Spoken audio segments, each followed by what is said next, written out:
Imagínate de dónde venimos. Nosotros venimos del Cuerno de África y estaban ellos en los árboles, los primeros homínidos, y empezaron a caminar y a caminar y a caminar y a caminar y a caminar. Y después se fueron a Asia y de Asia a América. Tú imagínate los kilómetros que hacía esa gente, recolectando, cazando, etc.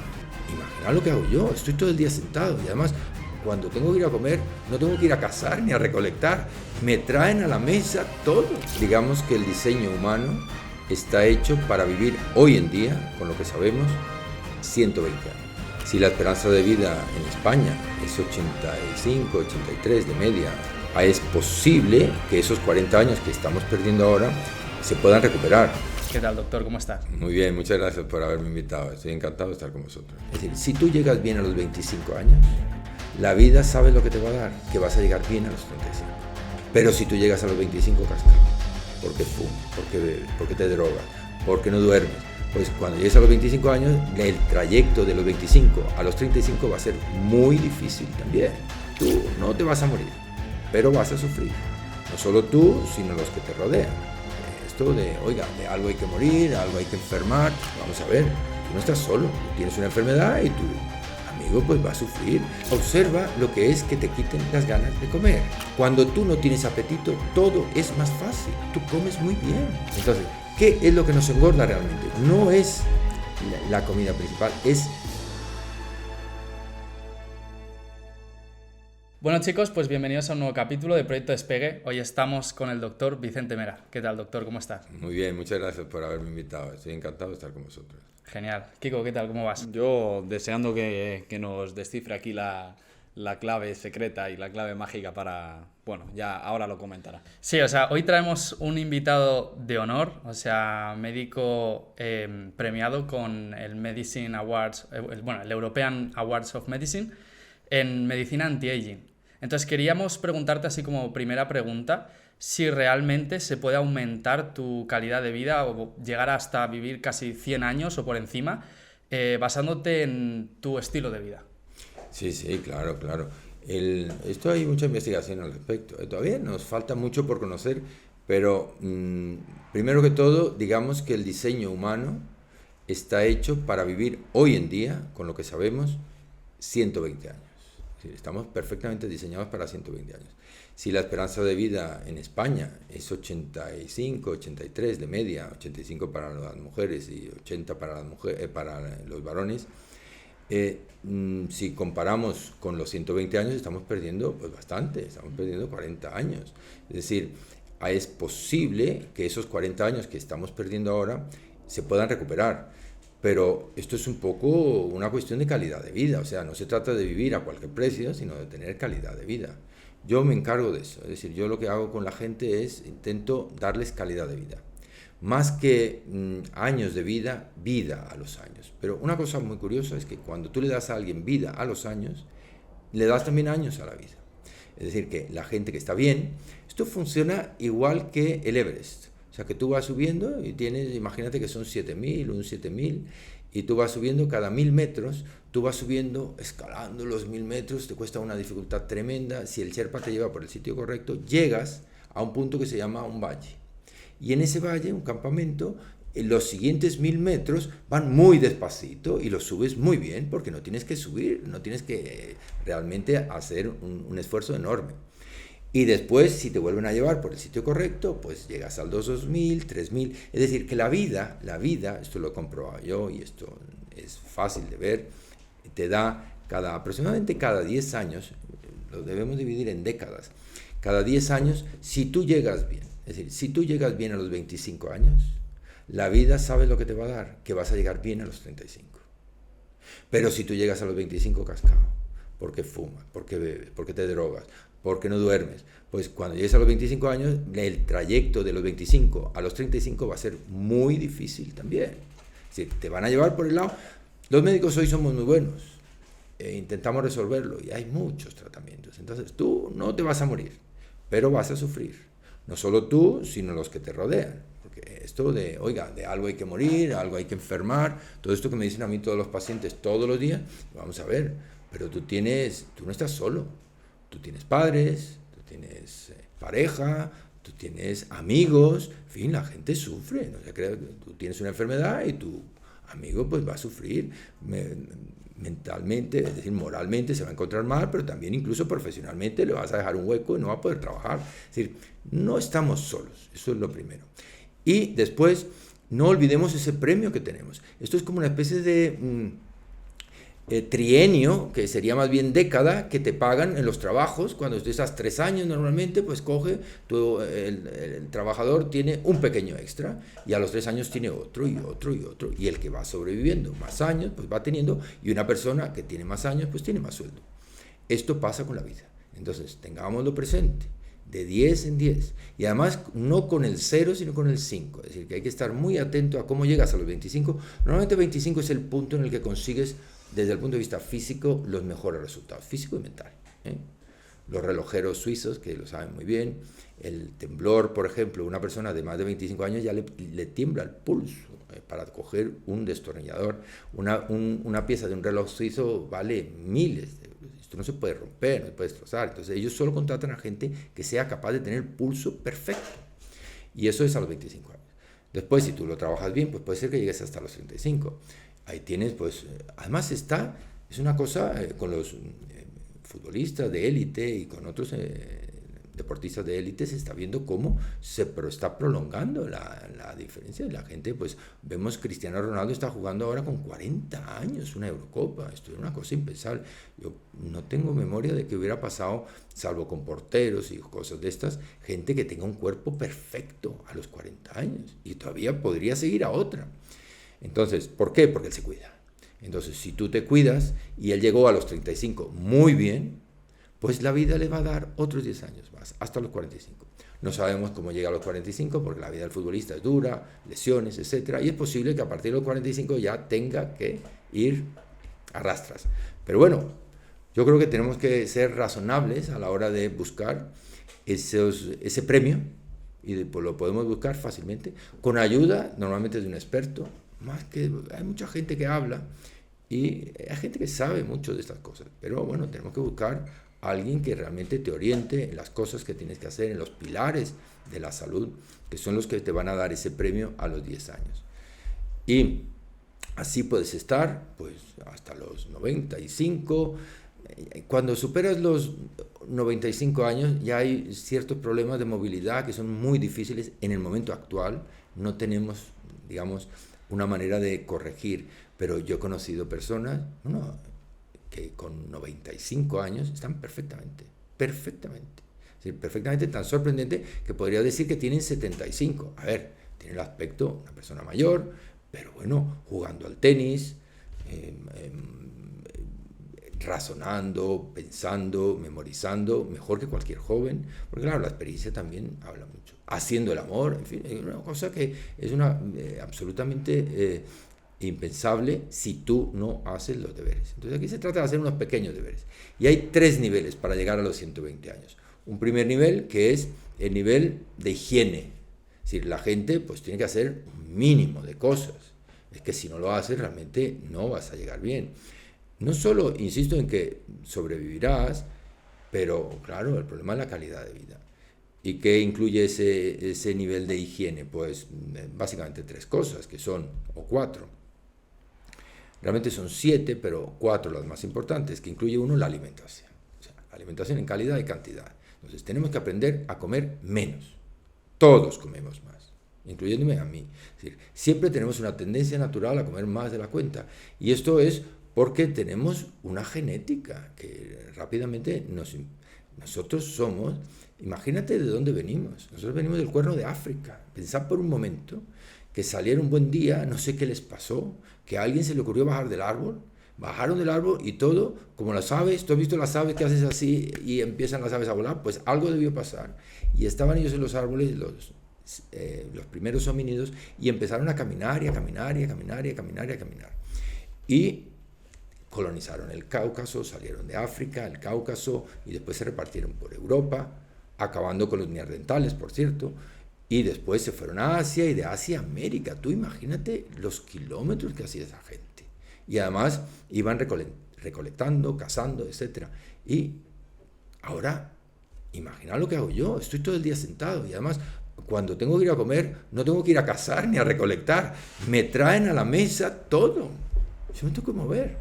Entonces, necesariamente como más de la cuenta. Y entonces, ese equilibrio tenemos que ser capaces de corregir. Y aquí hay un elemento que es el apetito, que es lo que nos mata. El apetito, tienes una sensación de comer, pero debemos aprender, esto es algo interesante, a el placer de pasar hambre. Un poquito de hambre. Yo no estoy diciendo que pasemos hambre, pero yo invito a mucha gente a que lo haga. Es un pequeño ayuno intermitente de pocas horas. Estamos hablando siempre de gente que está sana, que no tiene ningún problema grave, que no son diabéticos, que no están tomando pastillas, etcétera. Pero una persona normal puede hacer perfectamente un pequeño ayuno que consiste en retrasar, por ejemplo, el desayuno unas horas, adelantar la cena y comer ese periodo entre el desayuno y la cena, pues hacerlo más corto. E intentar, durante ese periodo, eso que ocurre, un proceso metabólico muy curioso, que es el cambio. Nosotros utilizamos una vía que es la vía de la glucosa. Tú comes, esto lógicamente no lo puedes hacer si tú tienes una bicicleta y vas a coger 40 kilómetros, tú no puedes hacer ayuno, porque te da la pájara y te caes. Entonces tienes que llevar el azúcar. Pero si tú vas a estar haciendo cosas normales, en un despacho, sin moverte demasiado, lo puedes hacer perfectamente, que transforma rápidamente cuando se te acaba la glucosa y el glucógeno, que es la manera que tenemos de almacenar la glucosa muy rápida.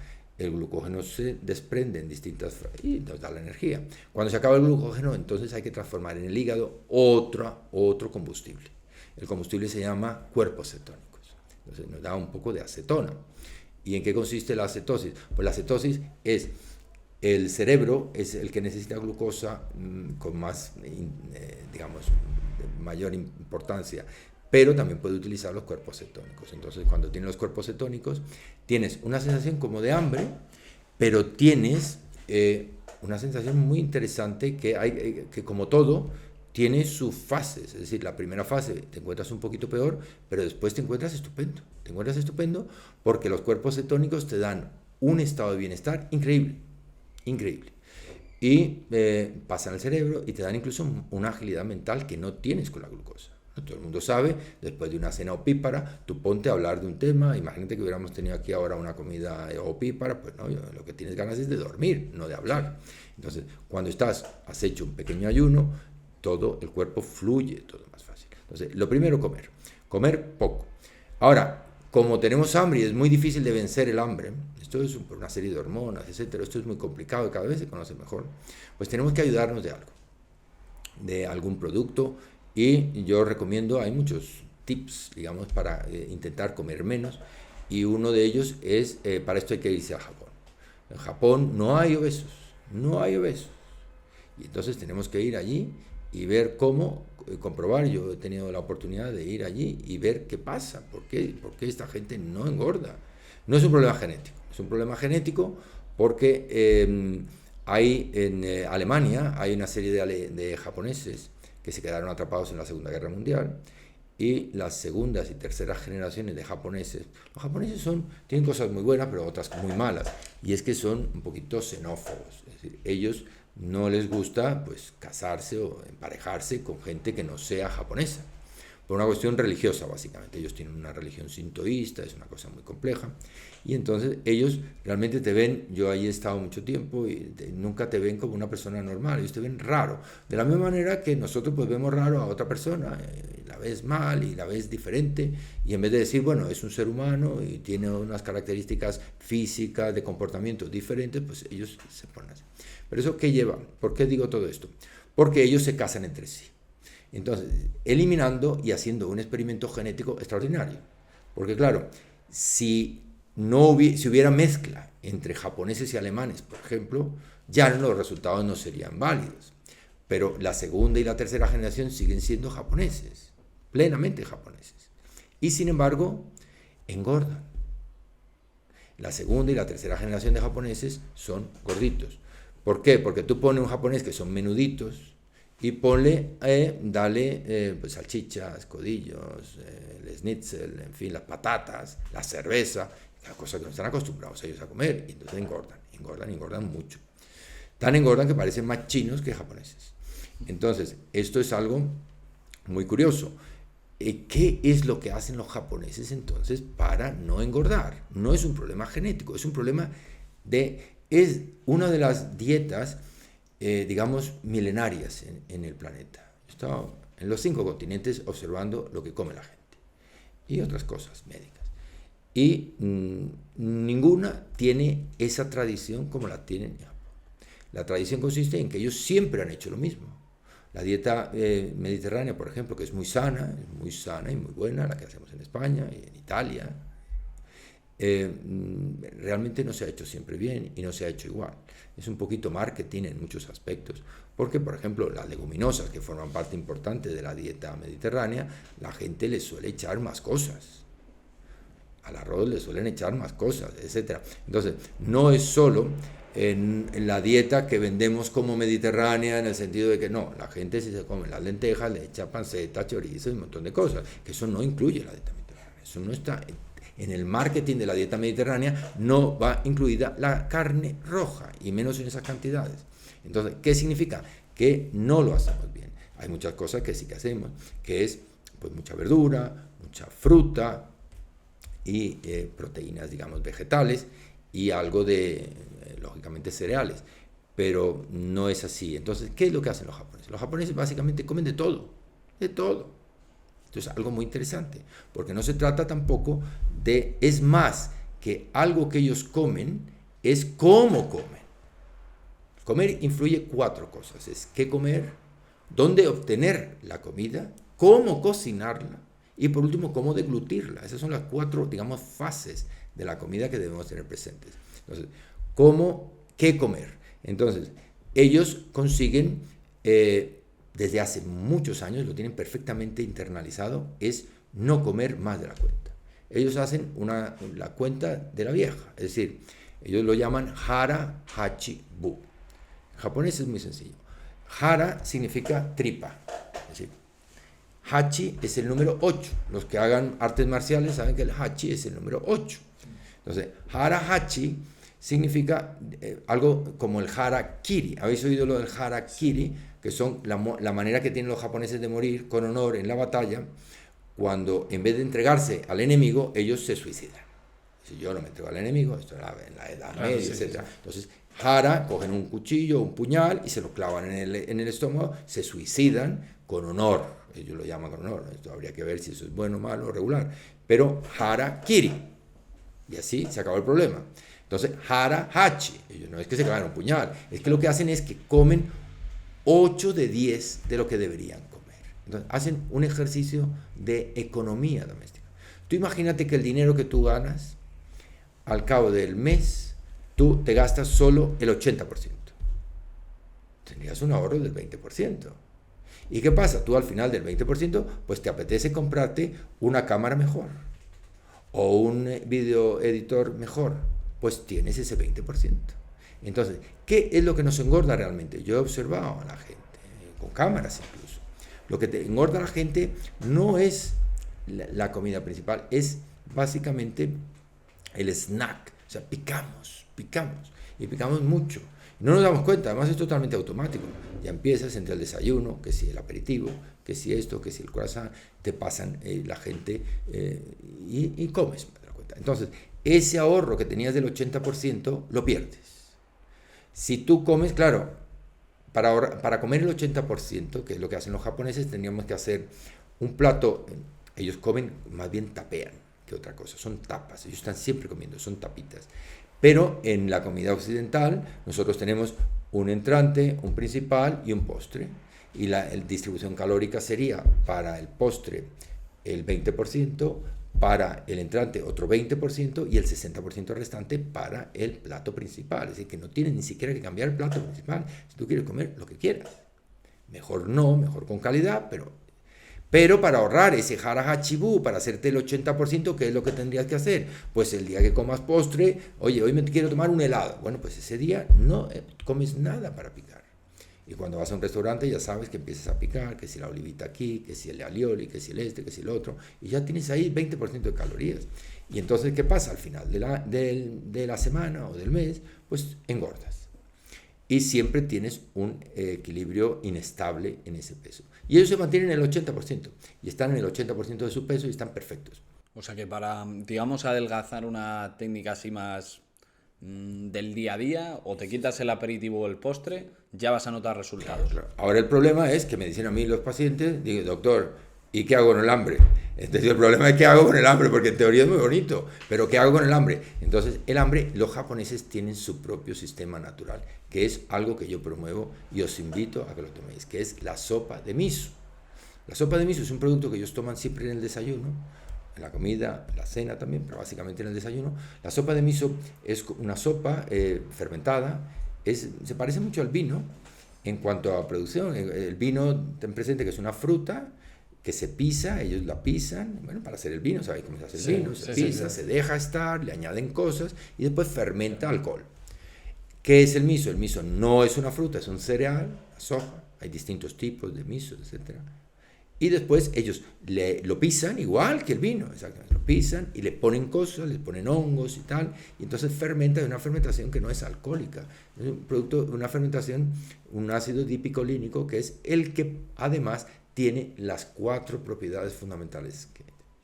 Entonces cuando tú estás tomando tu sopa de miso todos los días, que es lo que yo hago, por ejemplo, o cualquier japonés, se toma tu sopa de miso, tienes 4 efectos. 1, te quita el apetito totalmente, totalmente. Para todo el día, o sea, se toma el desayuno. Pero es que observa lo que es que te quiten las ganas de comer. Imagínate que tú tienes ahora una obsesión por ir al cine. ¿Qué es lo que le pasa a la gente con Netflix? Está viendo 40.000 películas y no tiene ninguna decidida. Entonces, si a ti te quitan las ganas de ver el vídeo, tú lo ves con mucha más calma y decides mucho mejor. No estás obsesionado por tengo que ver una, tengo que ver otra. Entonces, a ti lo que te quitan es, cuando tú no tienes apetito, todo es más fácil. Tú comes muy bien. Yo cuando voy a un restaurante, como no tengo hambre, me leo el menú de la primera a la última página intentando comer algo porque no tengo hambre. Pero cuando tú tienes hambre, cierras el menú y ya vas directamente a las patatas fritas, a lo que sea, a lo que tú ves que te tiene que rellenar más, o al filetón de chuletón o lo que sea. Entonces, ves el interés, no has mirado que a lo mejor hay una ensalada que te gusta, no la has mirado, es que no te ha dado tiempo, pues estás muerto de hambre. Entonces, ves el llegar sin hambre a la comida, y quien dice un restaurante dice casa, en la casa lo mismo, tú vas y coges lo primero que pillas, pero tú dices, oye, vamos a pensar a ver qué tenemos hoy, vamos a hacer una alubia, vamos a hacer esto, vamos a hacer lo otro, vamos a comer sano. Pero cuando tienes hambre no lo puedes hacer. Entonces, esto te ayuda a hacer una comida. Eso es lo primero. Después, es un alimento fermentado con muchísimos probióticos. Hay mucha gente, cada día, la gente joven menos, pero la gente también lo veo yo en todas las edades. No hay nada peor que esos gases, ese malestar, ese no ir al baño, que te duele, etc. La disbiosis intestinal lo estamos viendo todos los días. Tiene muchos factores. El estrés es uno de ellos, las hormonas, etc. Pero bueno, está claro que los probióticos ayudan bastante. Y si tú te das tu dosis de probióticos todos los días naturales, ¿por qué no tienes ni siquiera que comprarlo? Porque ahora la gente, el alimento más comprado es de los productos de suplementos, son los probióticos. La gente, todo el mundo compra probióticos. Le sienta muy bien, los probióticos sientan muy bien, te quita ese malestar, esos gases, etcétera, y entonces la gente lo compra. ¿Por qué no usamos nuestro probiótico natural? Tercero, la capacidad depurativa. El miso tiene una capacidad depurativa tremenda. Yo os invito a que comparéis a 2 personas, un mendigo que está todo el día con el vino en Tetrabric, ahí en el Retiro. ¿Qué pasa? Tú le ves la cara, tú lo identificarías inmediatamente. Las venitas, la nariz untuosa, el aspecto, incluso el ay, porque claro, el vino te deja cao. Y sin embargo, coge un japonés y le haces un ejercicio, un sudoku, y te lo resuelve en 3 segundos. ¿Por qué? Porque están mentalmente muy bien. Y les limpia no solo la piel, ese aspecto, no sé si habéis visto los japoneses, el aspecto es de porcelana. De juguetes, sí. No es, ese aspecto de porcelana no es genético, insisto, no es genético, es un aspecto claramente de limpieza. Eso le limpia. Es como si tú dices que el aspecto de untuoso, con la nariz grande, roja, llena de venitas, que eso es genético. No, señor, eso es el vino, que está todo el día bebiendo vino. Pero para que eso funcione así, para que una persona le cambie el aspecto, las glándulas salivales crecen, en fin, todos sabemos el aspecto de una persona que bebe todos los días, yo creo que lo conocéis. Pues eso, para que realmente cambie el aspecto, tienes que beber todos los días, si no, no se notaría. Apliquémoslo al miso, si tú no lo bebes todos los días, no vas a obtener ese efecto. Tercera propiedad. Y la cuarta, y la más interesante, aunque desconocida, son los efectos sobre la longevidad. Hay muchos estudios que se hacen sobre la longevidad, en los que, porque en Japón hay un 5% de gente que no toma el miso. ¿Por qué? Pues igual que a nosotros nos gustan las cosas japonesas, a mí me encantan, pues a ellos les encantan las cosas europeas y las cosas americanas más. Entonces, si pueden una hamburguesa, una pizza, una cosa de esta, pues la comen. Y están encantados de comerse algo raro, ¿no? Esto es como si tú comes el sushi, el sashimi y tal. Sí. Esto qué bueno, esto está... Pero a ellos es lo mismo. Entonces, hay un 5% de gente que dice, no, yo prefiero el estilo americano. ¿Y qué pasa? Pues ese 5% viven menos, engordan más, etcétera, etcétera. Entonces, está ahí cerrado el círculo. O sea, que está claro que es la alimentación. Entonces, ese es el primer pilar de los temas de salud, digamos, elementales. La calidad, intentar la calidad y la cantidad de la comida. Después, comer, la dieta mediterránea es muy buena, pero esto se basa ahora en el sistema de Harvard, se llama el plato de Harvard, que es lo que se lleva ahora, que es lo más sano, que es 50% frutas y verduras. Y el otro 50% cereales y proteínas, digamos, sanas. Proteínas sanas que no son necesariamente ni las proteínas de la carne roja, moderarlas. No eliminar. Además, yo soy una persona que nunca le dice a la gente, no tomes esto, no tomes lo otro. No, no. Es siempre moderar, buscar un equilibrio y mantenerte. Pero, o sea, lo de la carne roja lo dices por algo en especial que no es del todo. Sí, no, la sangre roja tiene un problema. Nosotros somos cazadores, somos omnívoros, evidentemente, pero sí que hay muchos estudios que correlacionan el cáncer de colon con la carne. O sea, cuanto más carne comes, más cáncer de colon, más problemas de colon tienes. Entonces, no está totalmente demostrado, es un estudio epidemiológico. Entonces se demuestra, tú, como todo lo epidemiológico, tú si estás en un grupo en el que hay menos cáncer, oye, pues vete a ese grupo por lo que pueda pasar. Entonces, ese es en principio el origen. En la carne no necesariamente se tiene que... Hay mucha gente que se hace vegana por intentar... hay muchas cuestiones con el tema de la carne. Uno es los animalistas que no quieren dañar, sí. Matar un animal. Ahora, por ejemplo, ahora está en la fiesta del Cordero. ¿He visto lo que es la fiesta del Cordero de los musulmanes? Una cosa... porque no es una cosa triste, o sea, clavarle el puñal al cordero delante del niño y sacar el chorreón de sangre, todo esto. Entonces, a ver, hay unas cosas que son religiosas, otras cosas que son de principio, es decir, mira, yo no me cogería un puñal y mataría a un cordero. Pero también tenemos una cosa muy curiosa que dice, la gente se ha olvidado de ir a las granjas y de ir a los mataderos, y la gente piensa que el jamón de York lo hace una impresora de estas 3D. La gente, absolutamente seguro. Yo creo que si tú sales a la calle y le preguntas a la gente, oye, ¿de dónde viene el jamón de York? La gente, alguno te contestará de una impresora 3D. Seguro. No se piensa que aquello es un cerdo que ha cortado y que es un pavo, en fin, depende. Eso, ¿por qué? Porque vivimos una situación totalmente irreal en las ciudades, en las que no vamos al campo, no entendemos lo que pasa con los animales y pensamos que los animales, pues claro, bien es verdad que los animales tienen un problema de equilibrio, esto sería el segundo aspecto, ¿no? En España hay más cerdos que personas. Y entonces los cerdos tienen dos problemas. Por una parte, no estoy diciendo que no se coma, ¿vale? Estoy diciendo ver el problema desde otra perspectiva. Los cerdos hay que alimentarlos. Y nosotros de momento tenemos para alimentar a los cerdos, pero imagínate que no hay alimento para los cerdos, que es lo que pasa ahora en Marruecos, por ejemplo, con los corderos. No hay alimento para los corderos, pues no hay corderos. Entonces, y lo segundo es caliéntalos en invierno. Y tercero, una cosa que parece muy curiosa, pero que es totalmente real. Esto en Nueva Zelanda, por ejemplo, lo vi. En Nueva Zelanda y en Azores. Las Islas Azores tienen muchísimas vacas porque tienen muy buenos quesos y muy buena leche. Y allí resulta que las vacas producen una cantidad enorme de metano, pero una barbaridad de metano, y el metano es tóxico. Entonces, la gente que vive cerca de las granjas con muchas vacas, ese metano acaba absorbiéndole y acaba produciéndole problemas. No creas tú que las vacas, el metano que puede producir una persona es una cantidad pequeña, pero vamos, si todo el mundo empieza a producir metano en un momento dado, y las vacas producen pues muchísimo más metano que las personas. Es decir, que están contaminando mucho más. Metano te refieres a cuando echan por... Claro, sí, ¿no? por El detrás. metano es un gas. El metano es un gas, es el gas como el butano, el metano, depende del número de átomos de carbono. Es un gas que se produce en la fermentación. Entonces, esos gases lo eliminan con la materia fecal y ese gas pasa, es como produce efectos invernaderos, produce un montón de cosas. Es una cosa muy negativa. Y sobre todo, claro, tú imagínate que tienes un cerdo en tu casa, en una granja, pues no pasa nada, pero si tienes millones, entonces empieza a notarlo, y esto se debe en países donde realmente tienen digamos, problemas intensivos de cultivo, de vacas, ovejas, etcétera, cabras en gran cantidad, como pasa en las Azores, ya te digo, que es una cantidad, hay más vacas, pero muchas más vacas que personas. En España en general hay más cerdos. Entonces, eso sería el segundo punto. Después tenemos el otro punto que sería el ejercicio. Estamos hablando del nivel A. ¿Sí? Estamos hasta ahora pasando el examen, cuidado.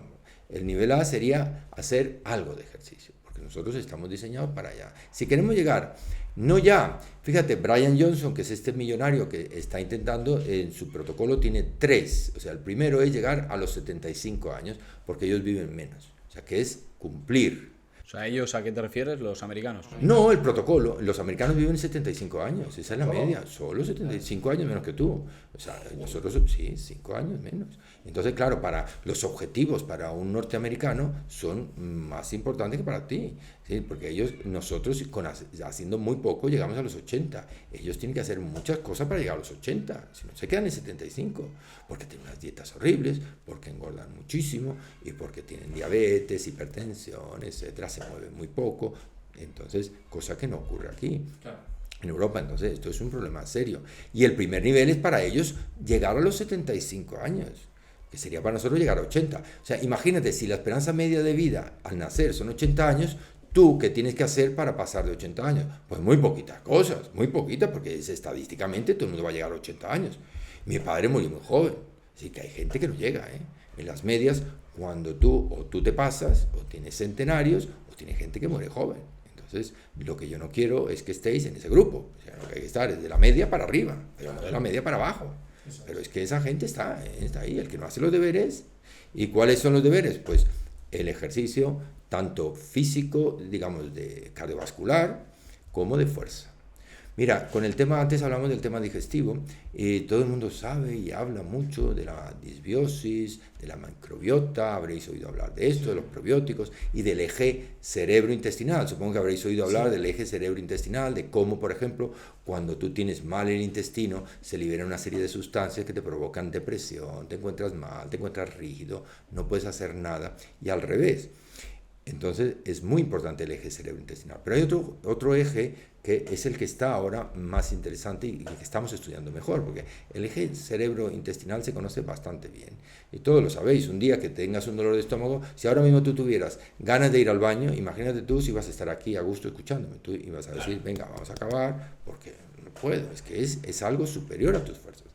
Pues eso ya lo estamos superando con el eje cerebro-muscular. Esto es algo interesantísimo. Hay una conexión secreta, pero con miles de sustancias que no conocíamos y que ya vamos descifrando una a una. Se han ido descifrando, además, algunas a propósito de esto de Brian Johnson, por eso tiene sus cosas buenas y otras cosas malas. Se ha visto cuando se conectan dos personas, que es uno joven y uno mayor, dos individuos, normalmente ratones empezó, pero hay con varios animales. El individuo más joven, el plasma, cogemos el plasma y lo conectamos uno al otro, y ese plasma lleva una serie de sustancias que hacen que los biomarcadores, hay una serie de biomarcadores. ¿Qué son los biomarcadores? Son parámetros que utilizamos los médicos, 80, yo utilizo 80, hasta 90, 100 parámetros que pueden regular y que te pueden decir cómo estás. Los parámetros pueden ser muy sencillos, como son la tensión arterial, el peso, los leucocitos, el cabello, la piel, en fin, una serie de factores, el estado físico, etc. Ahí hasta 80, 90 o 100, yo tengo una serie de parámetros y en función de eso, es como una asignatura, es decir, tú vas diciendo, bueno, lo apruebas, y al final pues apruebas o suspendes. Pues se ha visto que eso, muchas de esas sustancias que hacen que el individuo joven, el individuo mayor rejuvenezca, él lo está haciendo con su hijo, se está haciendo, eso se llama parabiosis, es decir, está recibiendo sangre, plasma de su hijo, y él le da plasma al padre. Y en los experimentos con animales se hacen entre sí, pero el animal más viejo también envejece al joven. Entonces ahí es donde empieza todo el sistema. Dice, bueno, ¿qué es lo que está haciendo? Lógicamente son moléculas que están por el plasma. El plasma, hay miles de moléculas que no conocemos su función. Son proteínas que están muchas de ellas sin función conocida. Y algunas de ellas lo que hacen es que se liberan en el músculo después del ejercicio. Por ejemplo, hoy le damos más importancia al ejercicio de fuerza que al ejercicio cardiovascular. Cuando tú haces ejercicio de fuerza, tú liberas una serie de sustancias, la miostatina, en fin, hay todas tienen nombres, son muy complicadas y no merece la pena entrar en profundidad, pero esas moléculas van directamente, por ejemplo, al cerebro y te mejoran las áreas temporales, las áreas prefrontales, y la gente, por ejemplo, que hace ejercicio de fuerza, tiene menos demencia que los que no hacen ejercicio de fuerza, dentro de unos límites. El ejercicio de fuerza tiene un problema y es que te pasas. Normalmente, si tú no llevas un entrenador o no llevas un protocolo, no tiene que ser un entrenador, pero bueno, en sentido común también, nunca tener más carga de la que puedes soportar, esto es de cajón. Pero hay gente que se pasa, que quiere ir muy rápido, que quiere mejorar, etc.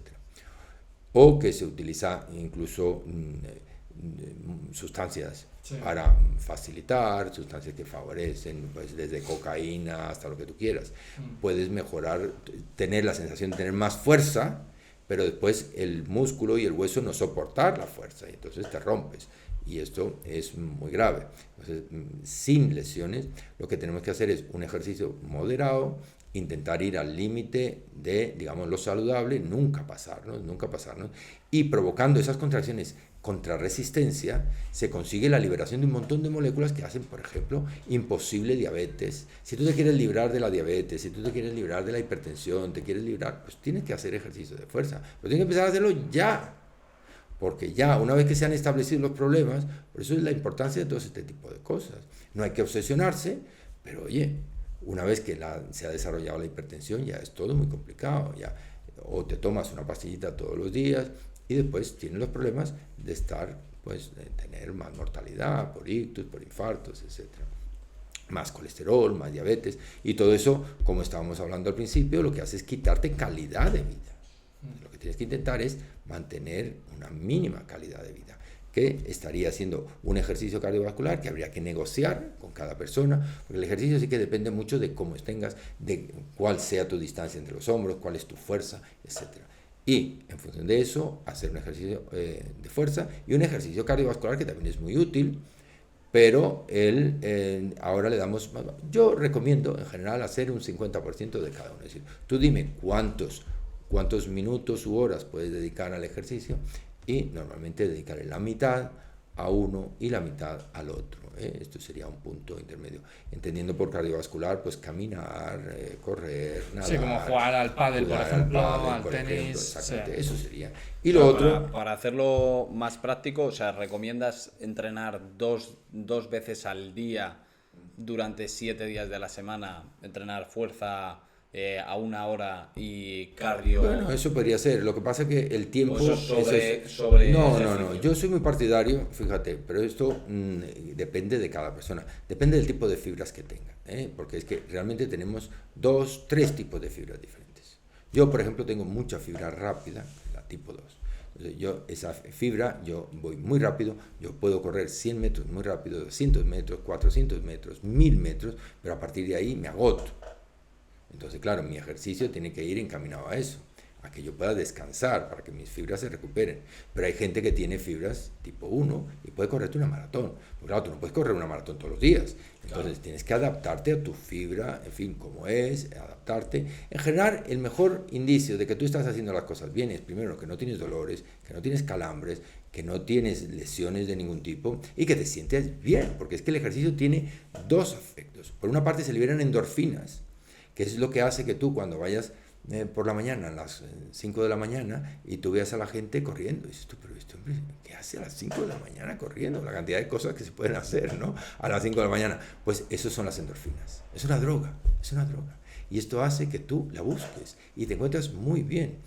Y ahí transformas el medio por el fin, lo que comentábamos antes. Es decir, que no se trata ya de hacer ejercicio para encontrarte bien, sino que el ejercicio es tu fin, es que es tu droga. Y entonces hay mucha gente que son los que están ahí. Es una droga buena, es una droga buena. Yo estoy totalmente a favor de que en vez de estar, pues, no sé, a lo mejor estando 4 o 5 horas en videojuegos, pues que hagas ejercicio, por ejemplo. Alternar, ¿no? Hay que separarse. Y el día tiene muy pocas horas, 24 de momento. Tenemos que dormir, que sería el tercer grupo de las medidas higiénicas, es decir, alimentación, ejercicio, y el tercer grupo es el gran grupo del descanso y la gestión de las emociones, ¿no? Esto sería en un paquete, digamos que sería más un cuadrilátero que un triángulo. Dormir, tenemos que dormir muy bien, y tenemos que dormir cada uno de acuerdo a sus propias características. Dormir un mínimo de 40 horas a la semana. Hay muchos estudios al respecto. O sea, el que duerme menos de 40 horas a la semana tiene problemas normalmente. Esto se mide con edades biológicas, con los telómeros, la metilación, etc. Los que duermen menos de 40 horas tienen problemas. Y después están los que duermen más de 60 horas. Más de 60 horas también es un problema, porque las personas que duermen 60 horas tienen, pues, lógicamente, la calidad del ejercicio es menor, y normalmente deben tener algún problema, tipo depresivo, dolores, molestias. Tú te estés en la cama 60 horas a la semana, con la cantidad de cosas que se pueden hacer, puede estar mal. No se puede. Vamos, que aprox el mínimo son 6 horas diarias y el máximo 9, ¿no? Exactamente. Y después, el ideal sería 50 horas, que sería 7-7, ¿no? ¿Por qué digo yo lo de la semana y por qué se hacen los estudios a la semana? Porque normalmente en Occidente, no en todas las culturas, nosotros tenemos pues 5 días a la semana y 2 días de fin de semana en que la gente pues hace cosas diferentes. Entonces, la calidad y la cantidad de sueño durante el fin de semana es diferente. Entonces, no vale un día que yo te pregunte a ti cuánto duermes, si hoy es un día y es un fin de semana, pues será diferente. Entonces, y además se ha visto que si tú no recuperas ese sueño en ese periodo de 7 horas, de 7 días, entonces es cuando tienes un problema. Entonces, a partir de los 7 días, si tú no has hecho tus 40 horas como mínimo, entonces pagas. ¿Y sabes cómo pagas a la vida? Con canas. No creas que tú eres muy joven para no tener canas mañana. Es decir, con canas, con arrugas, con dolores, con eso se paga. Es decir, que, o sea que si te levantas todos los días a las 5 de la mañana, pero te acuestas a las 12, el día de mañana vas a tener canas por contrato. Es que sí, entonces lo que tienes es que adaptarte y los fines de semana intentar descansar. Y después tenemos en España una cosa que no tiene todo el mundo, también los orientales, que es la siesta. La siesta te sirve para compensar, claro. Son 15, 20 minutitos, nunca más de 20 minutos. La siesta como tal siesta debe ser de no más de 20 minutos. Y eso te puede, pues son 20 minutitos cada día. Todo eso se acumula en tu cuenta de resultados. Es decir, tú vas acumulando tus 20 minutos, tus 20 minutos, tus 20 minutos y al final, pues a lo mejor puedes dormir una hora menos o 2. Entonces, esto es interesante. Las siestas además tienen unas ventajas enormes porque el sueño es algo que se está investigando ahora para intentar, porque la única manera de poder hacer más cosas, de las que ahora tenemos infinitas posibilidades para hacer. Solo fíjate lo que comentábamos antes del Netflix. Yo alguna vez he estado intentando buscar una película y al final me ha costado sin verla. De estar eligiendo, ¿no? Tienes tal capacidad que al final ya llevas media hora buscando una otra, viendo algún título, lo que sea, que al final dices, que es muy tarde ya, mira, ya no voy a ver ninguna película. Esto pasa. Sí. Entonces, ¿qué va a ocurrir en el futuro cuando tengamos todavía más cosas que hacer? Pues tenemos que quitarle necesariamente horas al sueño. Pero ahora mismo no sabemos muy bien cómo hacerlo. El sueño, debéis saber que es un estado repetitivo.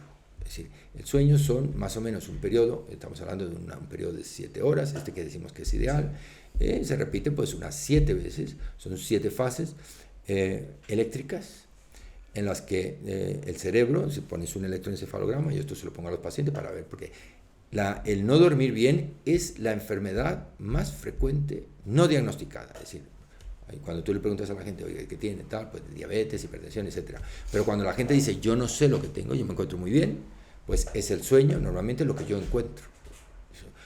No te dicen que tienen problema de sueño, sino te dicen, estoy cansado, me duele, me quedo dormido, ronco, tal y cual, y no saben, porque es una enfermedad pues difícil de diagnosticar si tú no eres un médico avesado y haces unas pruebas que tienes que hacerlas. Y no son fáciles, en la seguridad social te tardan años para hacerte un polígrafo nocturno para ver exactamente si tienes la apnea del sueño, pues esto hay que hacerlo con un aparato especial.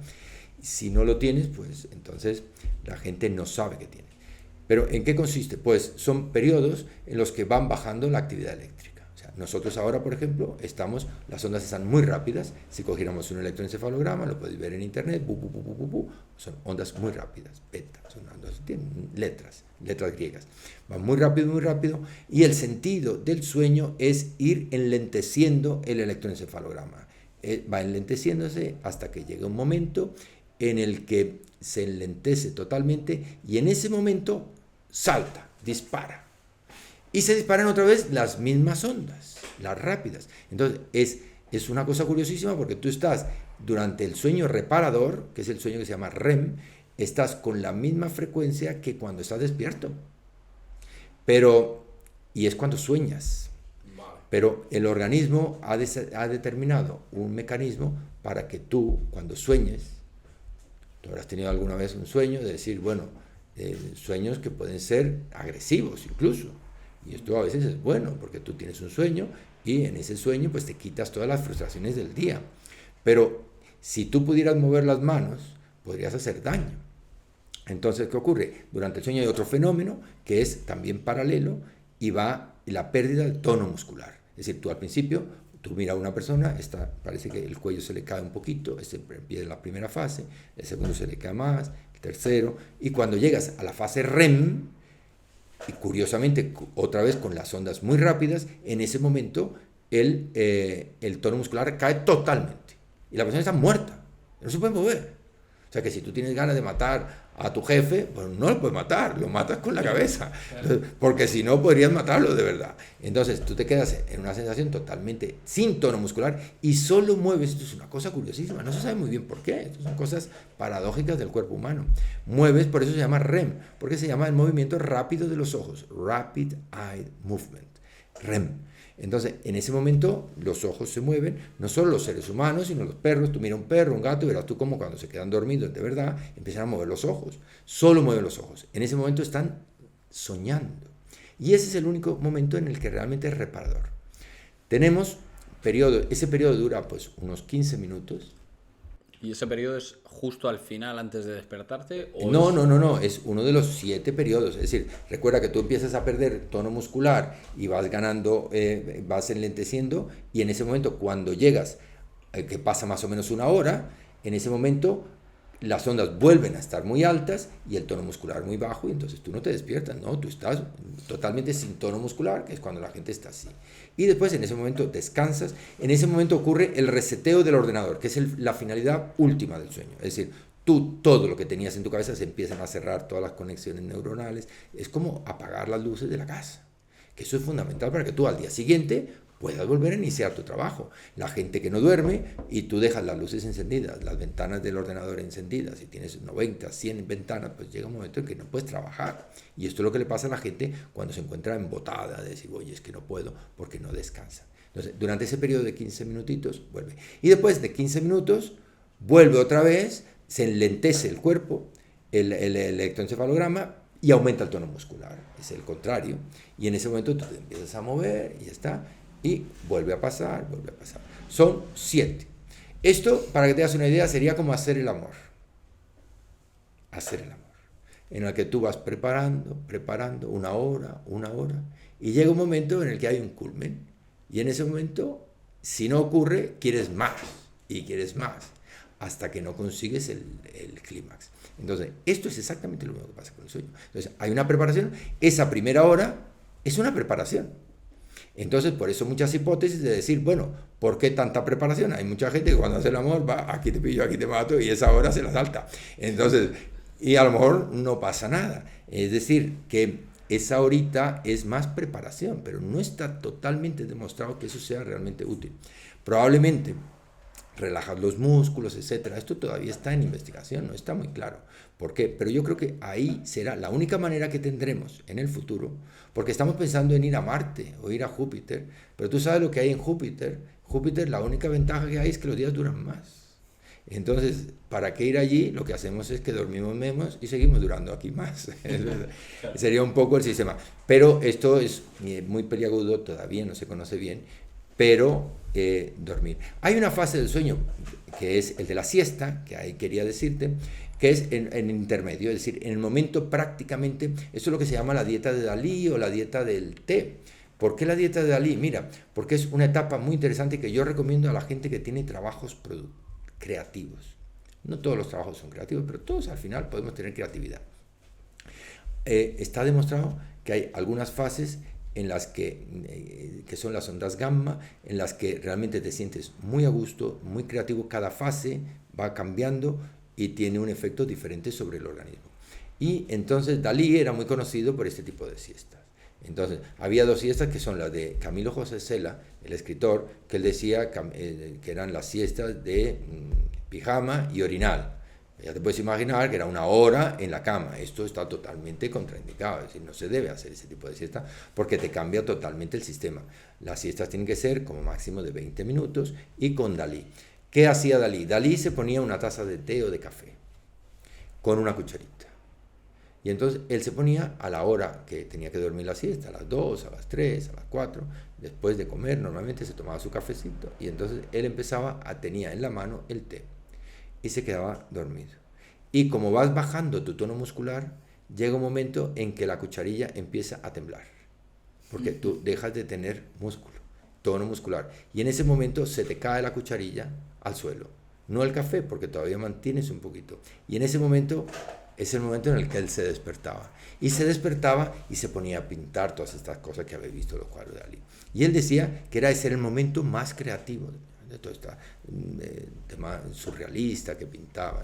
Bueno, y muy curioso. Y entonces lo podéis intentar y hacer este tipo de sueño, de siesta del té o de Dalí, cuando tengas que hacer algo realmente, esto que no te salen las cosas, tengo que hacer algo, tengo que ingeniarme, ¿qué puedo hacer? Tú te pones a dormir esa siesta, te pones algo, cuidado con el té, si está caliente o el café, pues te puedes quemar, pero bueno, puedes hacer un sistema ingenioso de algo en la mano que se te pueda caer, un boli, cualquier cosa que se te caiga, lo suficiente para que te despierte, y en ese momento despertarte, y verás tú cómo mejora muchísimo.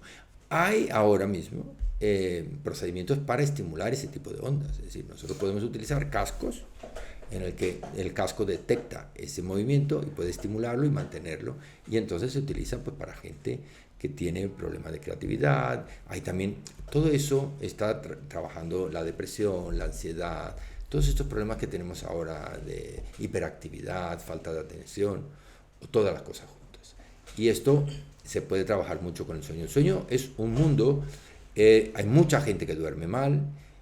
La mayoría tienen problemas de apneas, es decir, que por sobrepeso la lengua se les va para atrás y se quedan sin respirar. Y eso les hace despertar. Pero hay un montón de movimientos extraños con las piernas que se hacen durante ciertas fases del sueño, etc. Y es algo que conviene mejorar, y cada día hay más interés en el sueño y en los hipnóticos. En España es el país del mundo que más consume hipnóticos. La gente siempre va por el lado fácil. Dice, doctor, dame una pastillita. Pero tenemos que tener cuidado porque las pastillas, los hipnóticos, son adictivos. Entonces, y tienen dos elementos, uno la adicción y otro la tolerancia. Es decir, que adicción significa que cada vez necesitas, si no tienes la pastillita, ya no duermes. Que esto es lo mismo que pasa con el spray nasal, que hay mucha gente que tiene rinitis y tal, y si no tiene el spray nasal, no duerme. Dice, hay gente que es capaz de irse a buscar una farmacia con tal de tenerlo en la mesa de noche, que después no lo usa. Pero dice, si yo no lo tengo, no respiro. Pues lo mismo pasa con los hipnóticos. Y después tiene el fenómeno de tolerancia, que es el síndrome de Michael Jackson. Recordad que Michael Jackson tenía este problema tremendo, que poco a poco empezó tomando pues, un pequeño hipnótico, después pasó a otro más fuerte, otro más fuerte, otro más fuerte, después pasó a la vía intravenosa, todo por un médico malo, el médico. Hay que tener cuidado con el médico también. A mí muchas veces me piden los pacientes cosas y digo que no, porque ¿sabéis lo que pasó con Michael Jackson, no? ¿Qué le pasó al final? Se murió. Bueno, sí, pero no Yo, sabía que era por eso. ¿Cómo que por eso? Fue una sobredosis. Una sobredosis, pero dada por el médico. O sea, el médico le dio un hipnótico que normalmente se daba oral y él empezó a darle, pues ya, Dormicum, que es lo que utilizamos los médicos para las colonoscopias y las cosas de estas, que realmente es un anestésico. Y él quería un anestésico, pero cada vez hay más y más y más. Y el pobre hombre, pues la dosis fue letal y se murió. ¿Y qué pasó con el médico? ¿Tú qué crees que pasó? Él tenía un médico. Yo nunca se piensa en el médico parece que no existe. ¿Sabes lo que le pasó al médico? Hombre, no sé lo que le pasó, pero tendría que ser tema legal, claro. A la cárcel, 8 añitos. 8 añitos. Que ya han pasado, por cierto, porque ya sabes que este hombre murió hace ya mucho tiempo. Sí. Ha pasado, el hombre se pasó los 8 años, ya se le perdió la vista, pero le costó la bromita 8 años de cárcel. O sea, que Claro. cuidado con las pastillas, porque esto... Y sobre todo porque las mandan muchos médicos por teléfono. Hacen la receta, oye, dame una cosa. Por eso se controla ahora muy bien en las farmacias, con muy buen criterio, porque en España abusamos. No hay ningún otro país del mundo que use más tranquilizantes y automedicados. Además, la gente va y te dice, oiga, mire, esto me sienta muy bien, los tranquimas y O sea, que alprazolam. de esto hay que huir. Totalmente, las pastillas no. Lo que hay que intentar es, que es el tercer punto, que es la relajación, el control de las emociones. Hay que intentarlo. Yo lo que le recomiendo a todo el mundo es que utilice las técnicas orientales. También aquí hay que irse a la India, hay que irse a la China, hay que irse... El estrés, que es lo que tenemos todos en distinta medida, es difícil de controlar, y además cuando yo intento quitar el estrés a la gente, tú sabes lo que ocurre, que me dicen, doctor, este no soy yo, no me quite el estrés porque yo soy una persona que le gusta el estrés, la marcha. Tú le quitas a una persona que le gusta la marcha, ¿y qué hace? Se aburre. Dice, no, esto no es conmigo. Le das una pastilla, se calma, lo que sea. No, yo quiero marcha. Entonces, ¿qué es lo que tienes que darle? Tienes que gestionarle el estrés. ¿Y cómo se gestiona el estrés? El estrés se gestiona básicamente quitando los efectos. El estrés tiene dos efectos.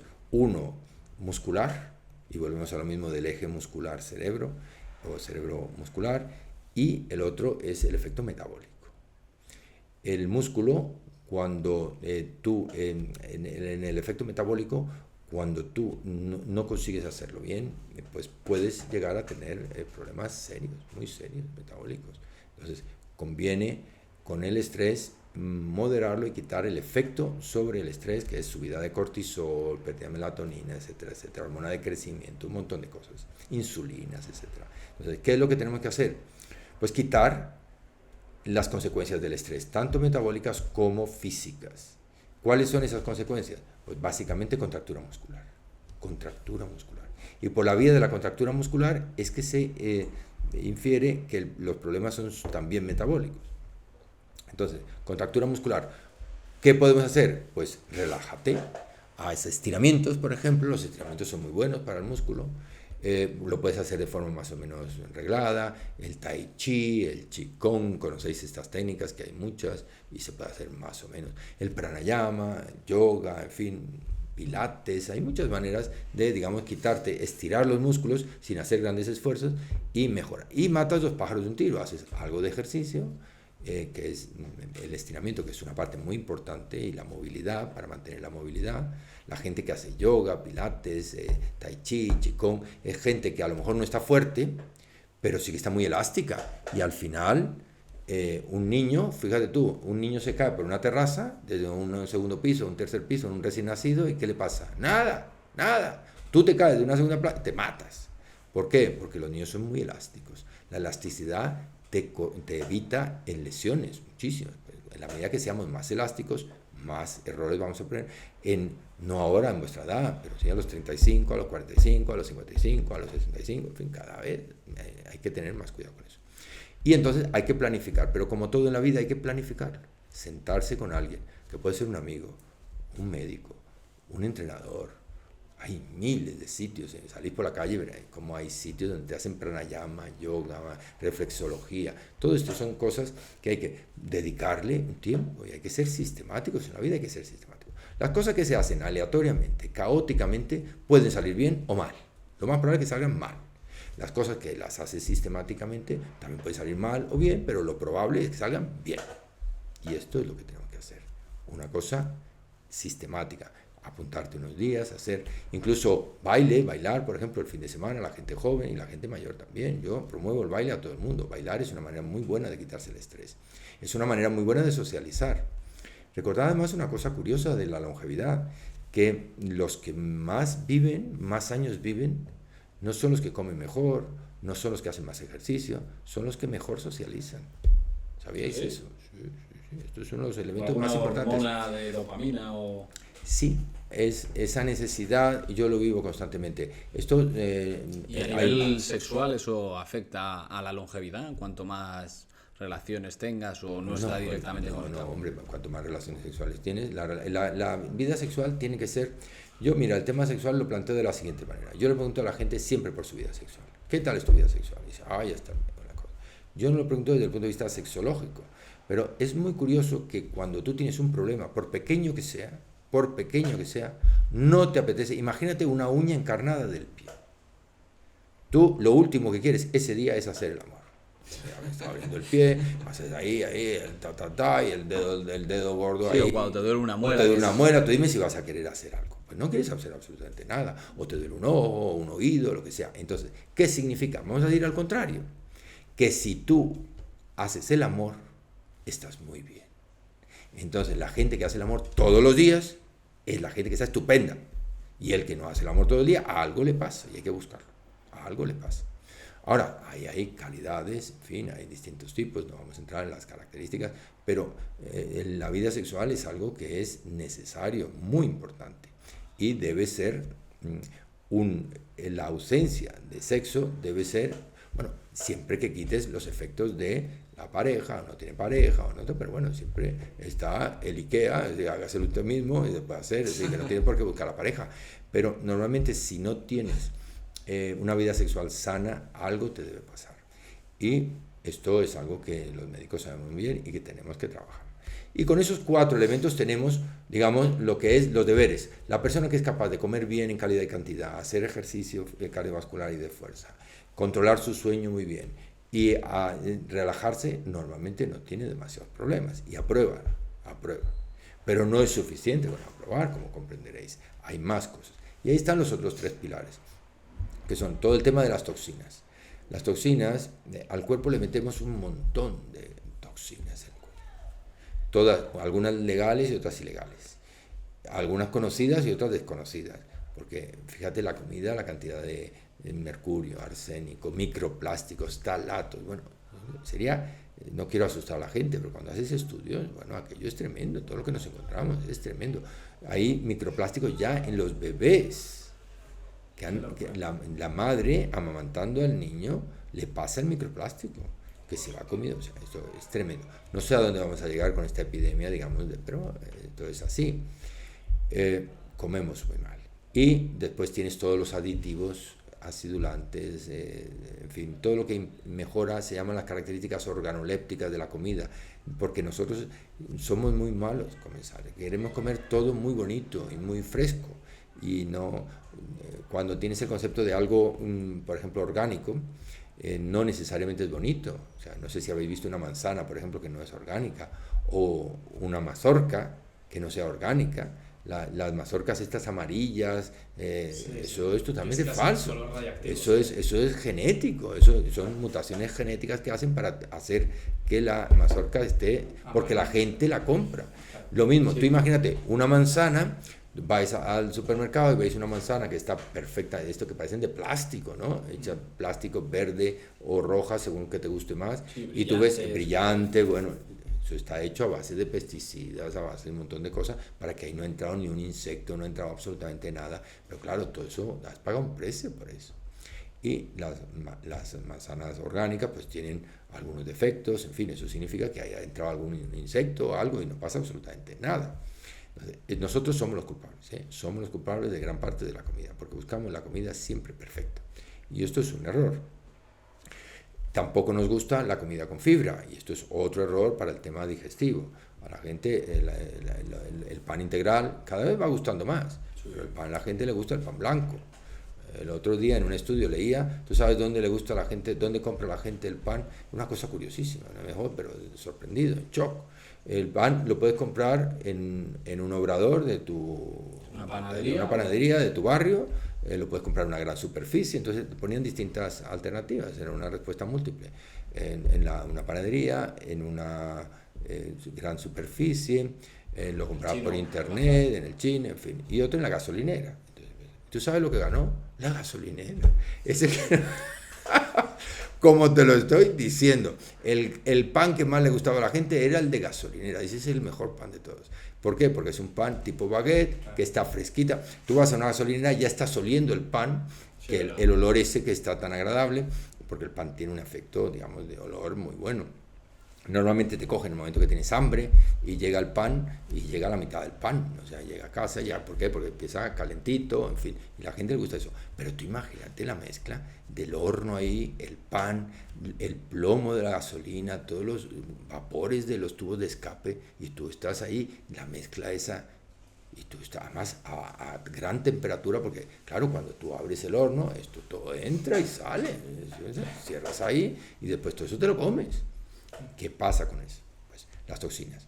Entonces, es muy difícil hacer una vida, y sobre todo en una ciudad, imposible. Imposible. Para eso tienes que irte a un pueblo y tienes que comer, todo orgánico y tal. Esto es muy complicado. Pero lo que tendremos es el sentido común e intentar, hay algunos productos que mejoran un poquito y ser cautos a la hora de eliminar y aprender a leer. Hoy que va todo el mundo con un móvil. Todo el mundo va con un móvil al supermercado. Cuando tú veas aditivos extraños, que claro, la industria se lo sabe muy bien, y te pone unos números que normalmente son crípticos. Es decir, a ti, por ejemplo... Sí, azulante, F50... Exactamente. No, llevan la letra E, todos llevan la letra E, y ponen del E a un número determinado. Y entonces a ti te dan por ejemplo, para los blanqueantes, las cosas que les gusta, el queso, por ejemplo, la mozzarella. A la gente le gusta la mozzarella muy blanca, no la amarilla. La amarilla es la original, la blanca mejor. Entonces, para blanquear la mozzarella, le tienes que echar un blanqueante, que es el mismo blanqueante que utilizas para las pastas dentales, que es el mismo que utilizas para las gomas de los chicles. ¿Tú has visto los chicles que tienen un color blanco purísimo? Sí. Todo lo que es blanco, esto que es blanco purísimo, esto lleva lo mismo. ¿Sabéis lo que es eso? Titanio. Titanio, claro, el color depende de un mecanismo físico de refracción. El color negro absorbe todas las ondas, esto es del colegio, sí, todas las ondas, y el color blanco refleja todas las ondas, ¿no? Entonces, yo consigo reflejar con unas nanopartículas de titanio, consigo reflejar y sale un blanco purísimo. Y entonces vendo la mozzarella. ¿Y qué ocurre? Tú imagínate que vas al supermercado y te dice, oye, mozzarella preciosa, blanqueada con titanio. Dice, bueno, por lo menos te echas para atrás. Bueno, el titanio, yo esto lo veo muy fuerte, aunque nadie sepa lo que es el titanio, qué elemento químico es, ni qué es. Pero bueno, tú dices, titanio me suena fuerte. Bueno, tiene que ser. Pero te ponen E171. Ese es, préstale atención al 171 a partir de ahora. Y ahí, bueno, la lista es eterna, pero no te lo tienes que saber de memoria. Tú cuando veas una cosa rara, tú le das la vuelta en la etiqueta. Esto es una cosa que me sirve mucho para que lo vean tus seguidores, vuestros seguidores. Sí. Oye, llevad el móvil y leed las cosas, que parecemos a veces atontados. Oye, de verdad, no ponemos... Te dan cualquier cosa. No, señor. Y si tú tienes que ser como consumidor, tienes que ser capaz de discernir. No te lo tienes que decir todo Papá Estado. Papá Estado tiene suficiente con vender la mozzarella. Entonces tú en decidir qué es lo que quieres. Y si tú ves que tú lo único que tienes que poner en internet, E171, y tú tienes ahí móvil. Sí, pruébalo ahora mismo. Todavía, no sé, lo tienes en modo avión. Pero si lo hicieras ahora mismo, verías como 171, te sale en segundos, te sale óxido de titanio. Y echas para atrás, y así con un montón de cosas. Entonces tienes que tener cosas como la tartracina, etcétera. Y después, porque después dices tú, bueno, ¿por qué tengo yo esta alergia? ¿Por qué me sale acné? ¿Por qué se me cae el pelo? ¿Por qué no tengo vida sexual? Porque bueno, un montón de toxinas que le metemos al cuerpo. Entonces, este es un elemento importante. El tema digestivo que hemos dicho, es decir, esto ya sería, digamos, en el modelo plan B, es decir, ya proactivo, ya tú quieres sacar nota en salud, tú no te contentas con ya tener tu mortalidad, sino que quieres estar bien, que no quieres que te envenenen, o sea, es que tampoco es mucho. A ti a los 75 años te envenenan, tú quieres seguir vivo, pues no te envenenan, entonces si sigues una cosa. Y lo otro sería, lógicamente, el tema hormonal. El tema hormonal cambia. O sea, el sexto punto, dice. Sí, sería el séptimo punto. Sí, séptimo. O sea, si repasamos, tenemos la dieta, el ejercicio, el Sueño. control de las emociones, la gestión del estrés, el sueño arriba, y tenemos las toxinas, la microbiota, que es lo que hemos dicho que es muy importante cuidarla, la microbiótica, y después las hormonas, que son las que te dan la solución a todos los problemas. Y cuando eres joven normalmente no tienes demasiados problemas, salvo el estrés, el cortisol, por ejemplo. La hormona de crecimiento, fíjate, la hormona de crecimiento sabemos que actúa como el billar. Son 2 hormonas realmente. Antes pensaba que era una y después 2. Se vio con un tipo de enanos, porque los enanos, cuando es por déficit de hormona, y hay unos que son los acondroplásicos y otros que son los enaninos, tipo Larón se llaman, que consiste en que tienen hormona de crecimiento, pero el segundo mensajero no funciona. Es como un billar, es decir, la hormona de crecimiento la liberas tú por la noche, otro de los elementos por los que hay que dormir bien. Las personas más altas son las que duermen más por la noche, hasta la edad de crecer, lógicamente. Si tú tienes tu hija y quieres que crezca y que sea alta, de momento el mundo sigue siendo de los altos. Antes hemos crecido muchísimo. Tú cuando vas al Escorial te das cuenta las habitaciones de Carlos V como eran. Era una cosa, yo no puedo pasar, me tengo que agachar. Y era un emperador. O sea, eran muy bajitos, muy bajitos. Y hemos ido creciendo y creciendo y creciendo y creciendo. Y hoy el mundo, pues en general, es más de los altos que incluso las cosas en las estanterías. Pero bueno, es una cosa secundaria. Pero si tú quieres mejorar tu talla y no quedarte bajito, una manera es ponerte hormona de crecimiento y otra es hacerlo de forma natural, haciendo que tu hijo duerma. Cuantas más horas duermen, mira, las dos comunidades más altas en el mundo son Noruega, he estado yo allí haciendo esto, es muy curioso, Noruega y los Países Bajos. Son los 2 países, los techos del mundo, no hay nadie más alto que ellos. Los holandeses son muy altos y muy delgados, tipo espagueti, muy alto y muy delgado, y los noruegos son altos y vikingo, ¿no? Fuerte, o sea, jugador de rugby, y el otro, pero los 2 son muy altos. ¿Y a qué se debe? Pues cuando haces estudios sobre la hormona de crecimiento, te das cuenta que son los niños que más duermen. Los noruegos y los holandeses son extraordinariamente rigurosos. A las 7 de la tarde le cierran la persiana al niño y dice, a la cama, a dormir. Y se van a dormir los niños. Y como consecuencia, son más altos. Y tienen hormona de crecimiento mayor. Es decir, que si tú quieres tener... Pero es que la hormona de crecimiento no es solo para crecer. Cuando tú ya has crecido... claro, los niños crecen porque las epífisis, la parte final del hueso, pues va creciendo, creciendo, pero llega a los 25 años ya no creces más, hasta ahí hemos llegado, lo que has hecho, pero sí sigues liberando hormona de crecimiento. La hormona de crecimiento es fundamental para liberarte en el segundo mensajero, es decir, es primero una bolita que no sirve para nada, pero eso va al hígado y al músculo. Y en el hígado y en el músculo se liberan unas segundas moléculas que se llaman IGF-1. Esas moléculas son las que determinan, por ejemplo, la reparación de los tejidos. Entonces, si tú tienes poca hormona de crecimiento, tú te haces una lesión tendinosa, que puedes tener subiendo unas escaleras, te puedes caer en un cuarto de baño, y el tener más hormona de crecimiento te va a salvar de una recuperación rápida. De hecho, todos estos futbolistas, toreros, etcétera, que se recuperan en 3 días, ¿tú has visto? Es impensable, como en 3 días está Nadal ahí jugando otra vez. No sé si Nadal en concreto lo hace, pero la mayoría de los deportistas pues utilizan esas hormonas, que son no la hormona de crecimiento, sino los segundos mensajeros, que tienen unas propiedades extraordinarias. O se inyectan plasma, que es lo que se llama el PRP o incluso células madre, que son ricas en ese tipo de sustancias. Realmente no es una, sino son muchas, y esas moléculas tienen una enorme capacidad de recuperación y de reparación de tejidos, tanto en el músculo como en otras partes, en el cerebro, etc. Entonces, fíjate lo importante que es el sueño, cómo ligamos el sueño con tu capacidad de recuperarte y de estar bien. La gente, el sueño es fundamental. Y entonces no es solo el sueño que hablábamos de la fase REM, sino que también hay que tener un mínimo de horas. Entonces, estos serían, digamos, el segundo nivel. Y después viene el tercer nivel, que es el tercer nivel de Brian Johnson. Entonces, esto es, pero bueno, para el número 1 de la clase. Pero bueno, tú en el instituto había uno que era el número 1 de la clase. O sea, los números 1 existen. ¿Y qué vas a hacer? ¿Le vas a cortar la cabeza y decir, tú, empollón? Pues no, hay número 1. Hay número 1 en todo. Y entonces, el número 1 tú te tienes que preguntar. Lo que te tienes que preguntar es, ¿quiero ser yo número 1? ¿Estoy dispuesto a pagar el esfuerzo que hace el número 1 para llegar a ser eso? o no. Esa es la duda filosófica. Y si tú dices, mira, no, pues ya está, no lo haces.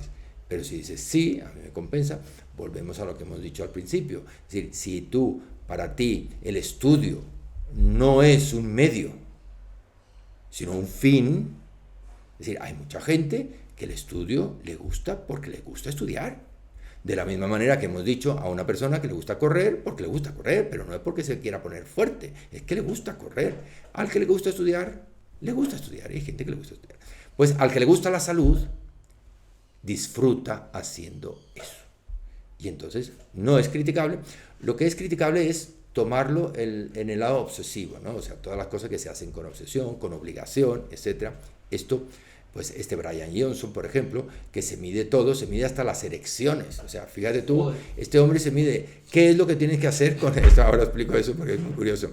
Este hombre, pues se mide siguiendo, esto está basado en un médico muy joven de Cambridge, en Inglaterra, con 30 años, mira, 2 años más que tú. Y este hombre ha ideado el sistema en Cambridge, también depende de dónde esté, de un modelo informático con todo. Este hombre se coge toda la literatura médica y con inteligencia artificial detecta todos los parámetros que son susceptibles de mejorar y de medir las cosas médicas.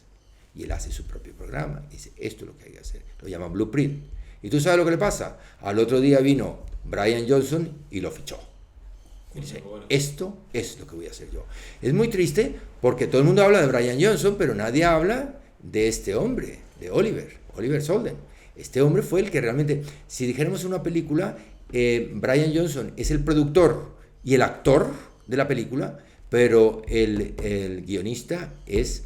la mente creadora. Es el otro, claro, que lo ficharon contenta y sigue, está en nómina para su sistema. Y este hombre, como tiene tanto dinero, pues lo cogió en nómina y dice, tú me haces el sistema y tal. Y le dice, ¿qué tengo que hacer? Pues son 80 o 90 parámetros. Claro, en el nivel máximo, tú lo que tienes que ir es a los biomarcadores. Tú puedes utilizar biomarcadores pequeños o muchos biomarcadores. Los biomarcadores normales, pues son la tensión, por ejemplo, si tú tienes la tensión alta, mal. Si tú tienes el colesterol alto, mal. Si tú tienes el hígado, mal, porque bebes una cerveza más de la cuenta, pues mal. En fin, hay una serie de marcadores, azúcar, etcétera, todo, el peso, en fin, todos los marcadores que la gente más o menos conoce, esos serían los del nivel 1 y 2.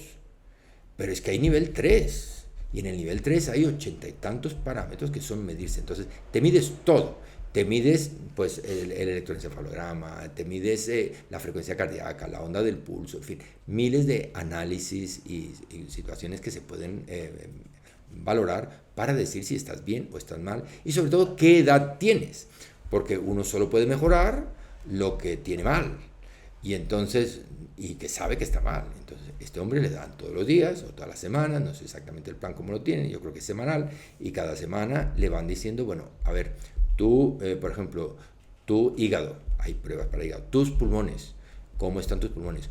¿Cómo están tus riñones? ¿Cómo está tu corazón? ¿Cómo están tus ojos? La retina se puede mirar, el oído se puede valorar, tienen problemas con el oído, etc. Entonces, todos esos parámetros intentas solucionarlo con distintos medios, intentas darle las soluciones mejores. Y después, un punto, porque el cuerpo, claro, el cuerpo es una suma de partes, pero es un todo. Es decir, tú, el cuerpo, tienes que medirlo. Y hay, digamos, biomarcadores globales de tu estado de salud, que son lo que se llama la edad biológica. Entonces, la edad biológica es la que te dice, este hombre, pues con su edad biológica, es la tasa, se considera una tasa buena cuando tú vas en 1, significa que si tu ratio es 1, tú vas a llegar a los 75 años ellos, nosotros a los 80. Eso sería una ratio 1. Pero si tienes una ratio de 0,6, 0,7, significa que cumples años, él cumple años cada 19 meses, no cada año.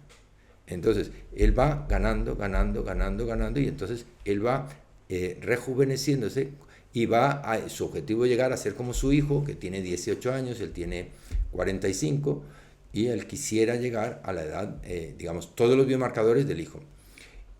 Pero uno de los marcadores es la potencia sexual.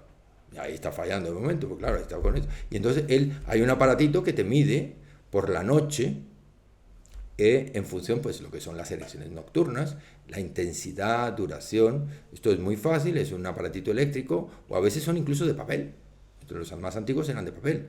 Entonces tú le ponías, el paciente se pone el papelito, que son los típicos que dicen, ay doctor, que yo no puedo hacer el amor, que yo no sé qué me pasa, tal cual. Tú le pones un papelito y entonces si él a la mañana siguiente ha roto el papelito, entonces es que ha habido algo. Es decir, que el problema está en la cabeza. No está, su problema no es vascular. Pero si tú ves que todos los días el papelito no lo rompe, pues nada. Esto ya se puede hacer más sofisticado con un aparato eléctrico que te mide exactamente la longitud, intensidad, duración de la erección. Pero claro, eso hay que pagar un precio muy alto, porque claro, tú con ese aparato no puedes hacer el amor. Entonces no te sirve para nada. Pero bueno, ese es el extremo máximo, ¿no? Te puedes medir la tensión en el ojo, y esto pues es solo para algunas personas que quieran. Su objetivo pues es ese.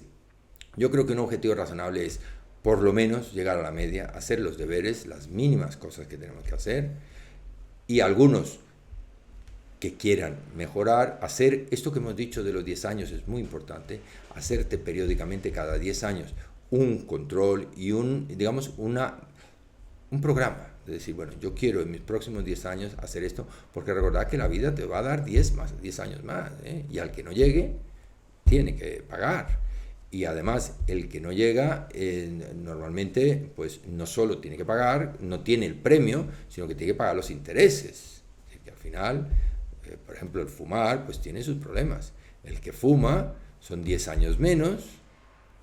Yo siempre le digo a los pacientes, no me digas, porque no me gusta decirle a la gente lo que tiene que hacer. Claro, es uno el que tiene que decir lo que tiene que hacer. Pero sí, yo soy un poquito el que pone el precio. Entonces, dime qué haces y yo te digo el precio. Entonces, si tú fumas, 10 años. 10 años. En el Banco de la Vida ya tienes que pedir una hipoteca de 10 años, que la podrás pagar más o menos si dejas de fumar. O sea, si dejas de fumar con más años, pero si no, son 10 años que te quitas. Y además, es decir, que ya no serán 80, sino serán 70. Y además, los últimos 10 años tienes que pagar intereses. ¿Y qué son los intereses? Pues una neumonía, a lo mejor una quimioterapia, una radioterapia de vez en cuando, ¿no? Alguna operación, en fin, alguna cosa de estas tendrás que pagar, eso hay que pagar intereses, esto no es gratis. Entonces, sin embargo, el que no fuma, pues no. Ahora, ahí hay un elemento, y con esto, digamos, terminamos toda esta parte, que sería la genética. No es lo mismo, y este es el gran problema que tenemos los médicos, porque hay gente que tiene una genética estupenda, y haga lo que haga, está bien. Hay un 5% de gente que puede fumar y no tiene demasiados problemas.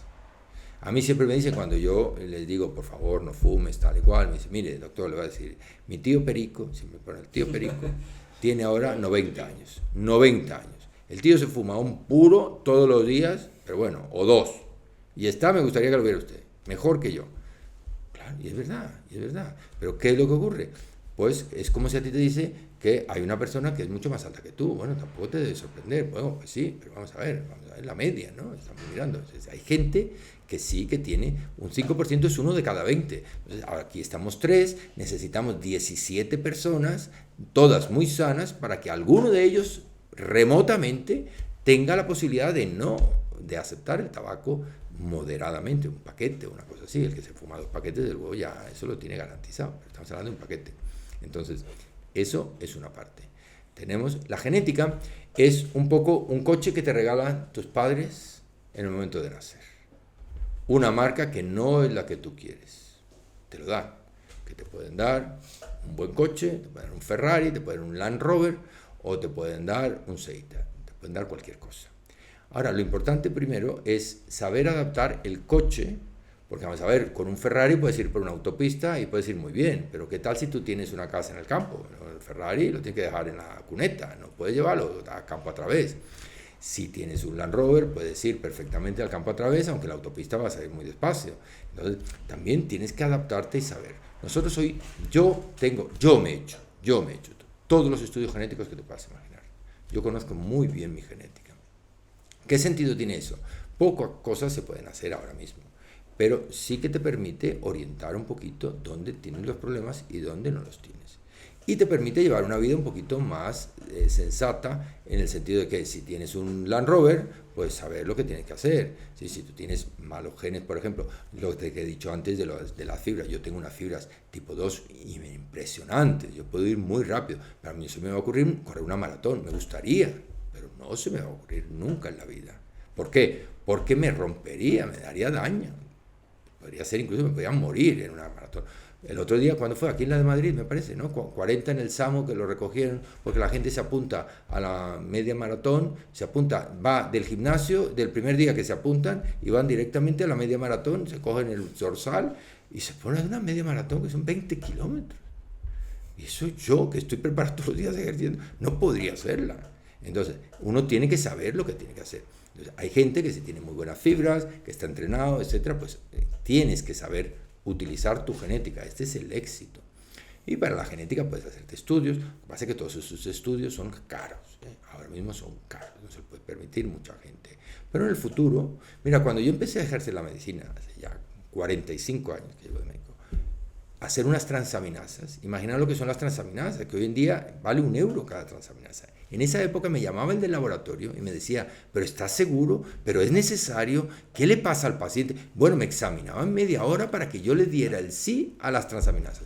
Y hoy muchos pacientes van y se lo piden a la mutualidad y se hacen las transaminasas sin que pase por el médico. ¿Por qué? Porque una transaminasa hoy vale 50 céntimos, €1, no sé. ¿Entiendes? Entonces, el día que nosotros podamos tener acceso a todas las pruebas genéticas, pues el mundo va a cambiar, porque vamos a adaptarnos muchísimas cosas, los efectos indeseables de los fármacos y muchísimas otras cosas más.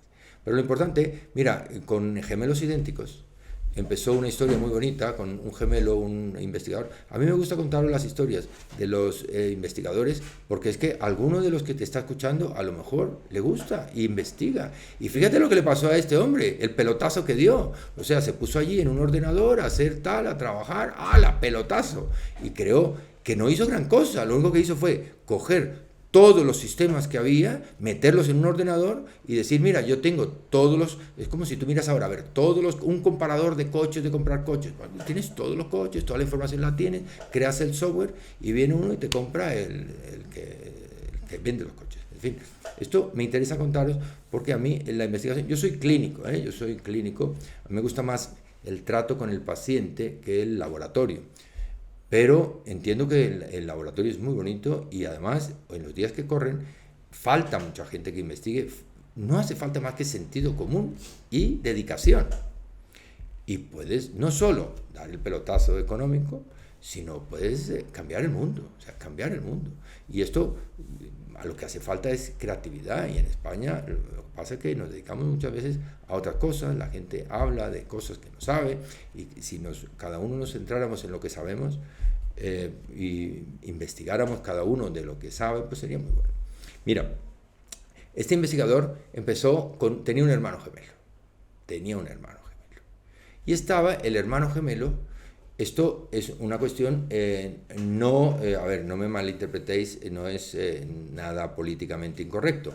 El hermano era gay y él era heterosexual. Y él tenía una preocupación, pero no porque él pensara que ser gay era malo. A ver, no me entendáis mal. Sino, él estaba curioso, dice, como si ¿por qué mi hermano toca muy bien el piano y yo no toco el piano? ¿No? Vamos a poner un ejemplo. No era un tema de moralidad, nada que ver con la moralidad. Él era una persona curiosa.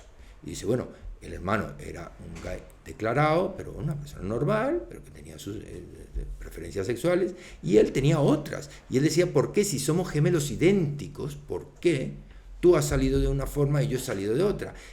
¿Será que esto no es genético? ¿Será que esto...? Y a partir de ahí empezó a investigar. Y entonces cogió un montón de gemelos para ver qué pasaba con los gemelos idénticos. Y poco a poco se le olvidó, pasaron los años y se le olvidó el tema sexual, ya pasó a otras cosas porque tenía ya un grupo tan grande, pero empezó por ahí, una cosa muy curiosa. Y ya el hermano se fue a hacer su vida y él se quedó en su vida y demostró que lo que sí que llegó a demostrar es que la preferencia sexual pues no tenía mucha relación con la genética, porque dos gemelos no tenían. Y a partir de ahí se dedicó a hacer otras cosas. Y se dedicó a ver cuál era el impacto de la genética sobre los gemelos. Y entonces con series enormes, hay unos gemelos muy, muy interesantes también, que los podéis conocer, que, bueno, este hombre además también dio un pelotazo. El del gemelo, el heterosexual.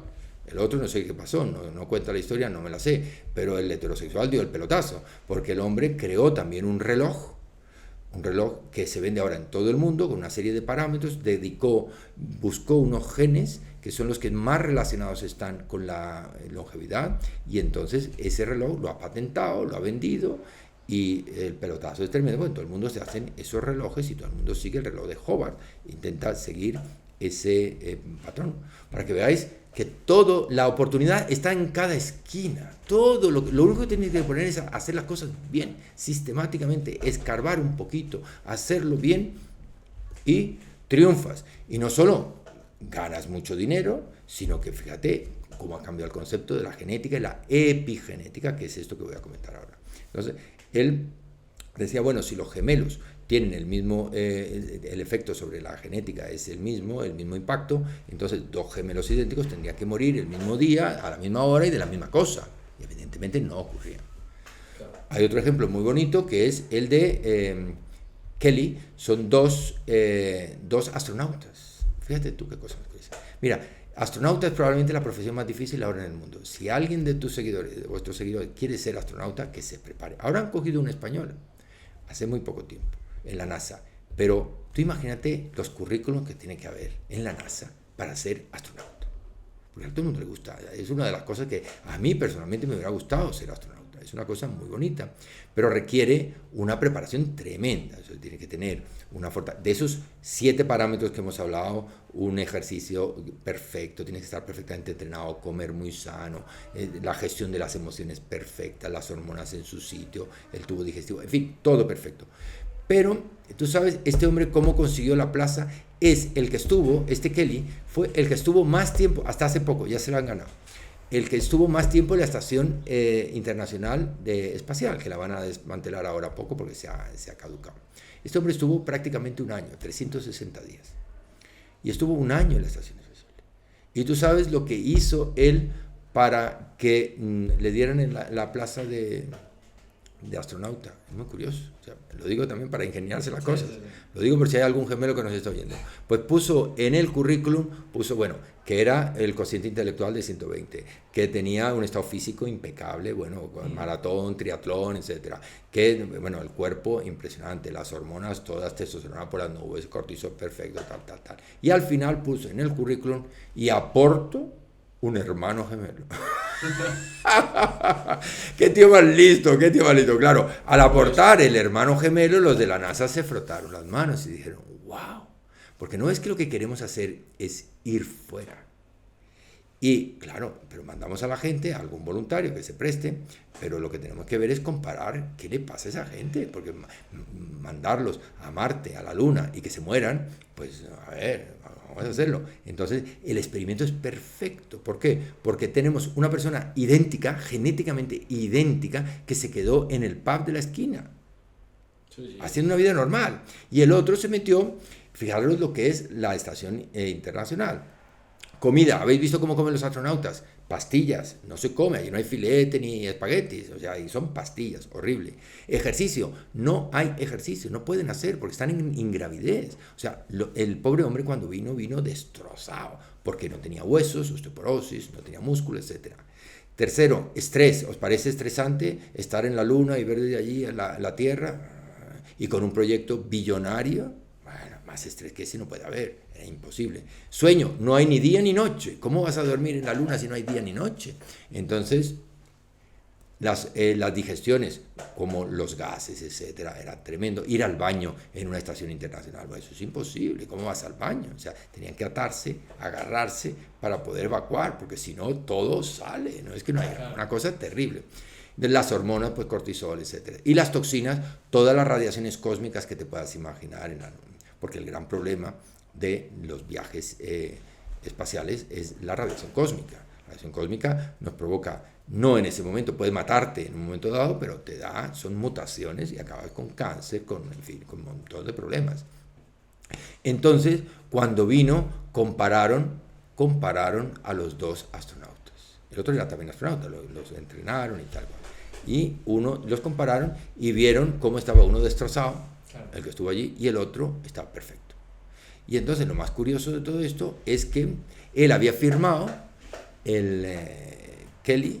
Scott Kelly, había firmado que haría todo lo que le dijeran, porque la NASA es militar, o sea, lo que le dijeran es lo que tenía que hacer, y él lo firmó. Y entonces le dijeron que cuando viniera, si venía mal, tenía que someterse a todos los tratamientos y todas las medidas que ellos le obligaran para recuperarlo. El hombre dijo que sí. ¿Cuánto creéis que tardaron en la NASA en recuperar a este hombre, a Scott? Calcula. Recuperarlo totalmente. ¿Cuánto? Años, diría yo. 10 años mínimo. Un año. En un año lo recuperaron totalmente. Y esto es lo que yo le digo a mis pacientes. Digo, dame un año. Pero ¿sabes qué es lo que pasa? Que yo le digo al paciente, a ver, ejercicio cardiovascular y de fuerza. Ay, no me gusta, no, pero ¿cómo es? Que la gente protesta. Si yo pudiera hacerles firmar como en la NASA, un año que militar, hay un servicio militar de un año, yo dejaba a todo el mundo nuevo, vamos, lo ponía como el Brian Johnson. Pero la gente, es que la gente es muy, muy perezosa para determinadas cosas. Y a veces con razón, porque muchas de las cosas que mandamos los médicos no están totalmente probadas y los médicos no somos perfectos. Entonces, pero en general, a mí me cuesta 10 años. Lo que habéis dicho, fíjate que lo habéis dicho, son 10 años es lo que me cuesta a mí recuperar a una persona que está muy mal. Estoy hablando de una persona con 120 kilos de peso, con diabetes, con hipertensión, con colesterol, etc. 10 años. En 10 años lo dejo nuevo. Pero podría ser un año. Pero claro, ¿veis también lo interesante del experimento? Tenemos que poner de nuestra parte, tenemos que poner de nuestra parte. Porque lo importante no es la genética, es la conclusión de todo esto. Lo importante no es la genética. Yo pongo de ejemplo siempre a Carlos Sáenz. Mira, el padre. ¿Qué pasa? Le aviso que vamos muy justos de tiempo, sí, ¿vale? Te pongo el último ejemplo. Sí. Este hombre ha ganado el rally 4 veces, ¿no? Sí. ¿Con cuántos tipos de coches? ¿Tú te has puesto atención a las marcas de los coches? 4 coches diferentes. Es decir, que cuando una persona es capaz de ganar una misma carrera con 4 modelos de coche, conduce bien. Mira, Verstappen y esta gente que tienen el Red Bull, que vuela, ese tiene alas, a mí me gustaría verlo con el Aston Martin quiero decirte que el coche influye mucho, claro, pero lo más importante es la conducción. Y eso es lo que yo quiero mandar de mensaje, que si somos capaces de conducir bien nuestro coche, aunque sea malo, pero tenemos que hacer un plan, tenemos que seguir un GPS que nos diga por dónde, por aquí, por allí, qué hacer, y planificando pues podemos conseguir unos resultados óptimos, cada uno el que esté dispuesto a tener. Claro.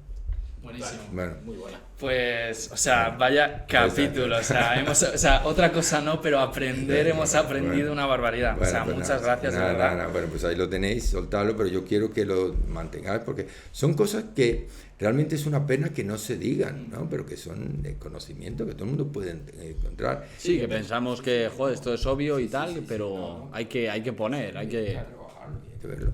Y yo creo que a mí me interesa todo esto simplemente por...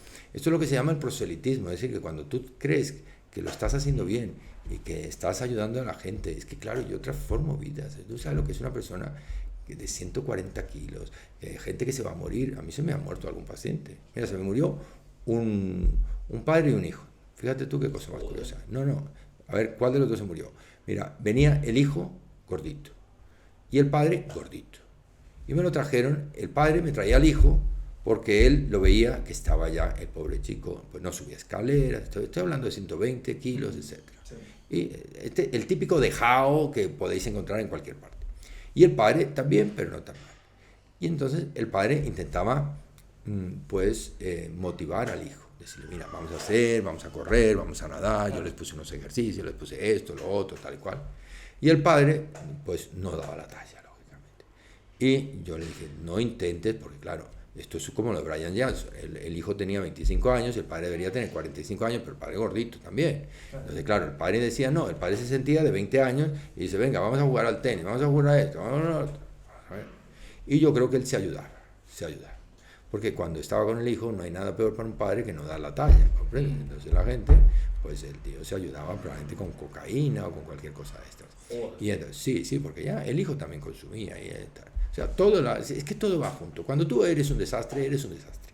O sea, no se puede ser medio desastre. Es un desastre completo. Entonces, o eres muy bueno también, o sea que no se puede ser medio bueno. Tú eres muy bueno o eres un desastre. Y en medio pues estamos todos los demás.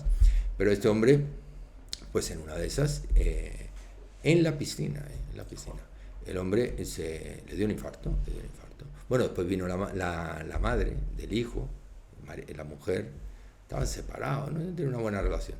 Pero bueno, ya sabes tú que siempre que pasa este tipo de cosas, ahí la mujer va a demandarme, que no sé qué, que por qué, que ellos venían pues a disfrutar, a tal y cual. Y digo, vamos a ver, yo he intentado hacer lo que tenía que hacer. El hombre, ella pensó que, bueno, digo, vamos a demostrar, tuve que hacer una autopsia, por cierto, y en la autopsia pues se demostró por lo que yo pensaba, que el hombre, pues primero que se había ayudado y segundo, que el hombre estaba muy mal para hacer esas cosas. Pero la idea era el joven. Claro, yo al que le pedía fortaleza era al joven, pero el joven, como no tenía voluntad, el padre lo empujaba como diciéndole, mira, si yo lo puedo hacer, tú, ¿por qué no lo haces? ¿No? Pero claro, no era el objetivo eso. Así que hay que ir con mucho cuidado también. Claro. Bueno, pues nada, lo dejamos aquí y ya me diréis, ¿esto cuándo lo vais a presentar? Lo editáis ahora, ¿no? Me dicen que tenéis un equipo, ¿no? Sale como en 4 o 5 semanas. Vale, avisaremos a Felipe. Avisas a Felipe y demás, ¿de acuerdo? Y ya para que lo tengamos ahí. Y bueno, yo encantado, ya me decís a ver si tiene éxito o no. Pero bueno, en los otros sitios donde he ido, realmente la gente le ha interesado. O sea que, bueno, pues nada. Pues nada, hasta el próximo capítulo, chicos, y nos vemos.